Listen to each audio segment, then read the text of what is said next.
सागर जिल्ह्यात कारमध्ये जळून महिलेचा मृत्यू झाल्याचं समोर आले होते। मात्र या प्रकरणात भयंकर हत्याकांड उघड झाले आहे। जी घटना एखादा अपघात असल्याचं सांगितले जात होते, तो एक सुनियोजित हत्येचा कट असल्याचं तपासात उघड झाले। आरोपी डॉक्टर पतीने आधीच घरी पत्नीचा गळा दाबून खून केला होता।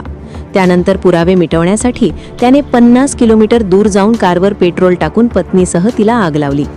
माहितीनुसार या घटनेतील मृत महिलेचं नाव सीमा कुर्मी असं आहे, तर आरोपी पती डॉक्टर निलेश कुर्मी असा आहे। पोलिसांनी निलेशला 2 साथीदार रामकृष्ण आणि शुभम यांच्यासह अटक केली आहे। तपासात मुख्य आरोपीने गुन्ह्याची कबुली दिली। 20 मार्चच्या रात्री 2 वाजता निलेश घरी परतला होता। रात्री उशिरा घरी आल्याने पत्नी सीमाने त्याला प्रश्न विचारले, ज्यातून या दोघांमध्ये वाद झाला। रागाच्या भरात निलेशने सीमाचा गळा दाबला। त्यानंतर सीमा बेशुद्ध झाली। त्यामुळे आरोपी घाबरला आणि हे कृत्य लपवण्यासाठी त्याने षडयंत्र रचले। त्याने रामकृष्ण आणि शुभम या दोघांना बोलावून घेतले आणि सीमाला हृदयविकाराचा झटका आल्याचे सांगत तिला घेऊन हॉस्पिटलला जायचे असल्याची बतावणी केली। त्यानंतर या तिघांनी सीमाला कारमध्ये बसवले। हा प्रकार सुरू असताना मुलीला जाग आली। तिने आरोपीला विचारले असता त्याने आईला डॉक्टरांकडे नेतोय, दरवाजा लाव असे सांगितले। त्यानंतर आरोपी सागरच्या दिशेने निघाला।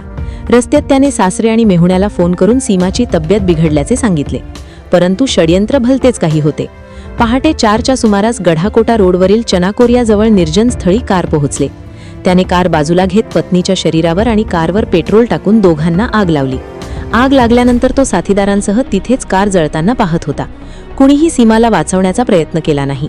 या घटनेबाबत आरोपीने पोलीस आणि नातेवाईकांना वेगवेगळ्या कहाण्या सांगितल्या, कधी हार्ट अटॅक, कधी अपघात, तर कधी सीएनजी ब्लास्ट। पोलिसांना सुरुवातीपासून या प्रकरणात संशय येत होता। घटनास्थळी जळालेली माचीस, कारची स्थिती आणि तांत्रिक तपासणीनंतर अनेक तथ्ये समोर आली आणि त्यातून या घटनेचा पर्दाफाश झाला। तपासात काय झालं उघड? पोलिसांनी घटनेचा तपास केला असता त्यात निलेशचे एका युवतीसोबत अफेअर सुरू असल्याचं समोर आले, ज्यातून पती पत्नी यांच्यात बराच काळापासून वाद होता। पत्नीने विरोध केल्यानंतर निलेशने तिचा काटा काढण्याचे ठरवले। पोलिसांनी आरोपीच्या घरचे सीसीटीव्ही फुटेज तपासले, परंतु त्यात काही सापडले नाही। सीमाचा मृत्यू गळा दाबून झाला की जळाल्याने झाला याबाबत पोस्टमॉर्टम रिपोर्टची वाट पाहिली जात आहे।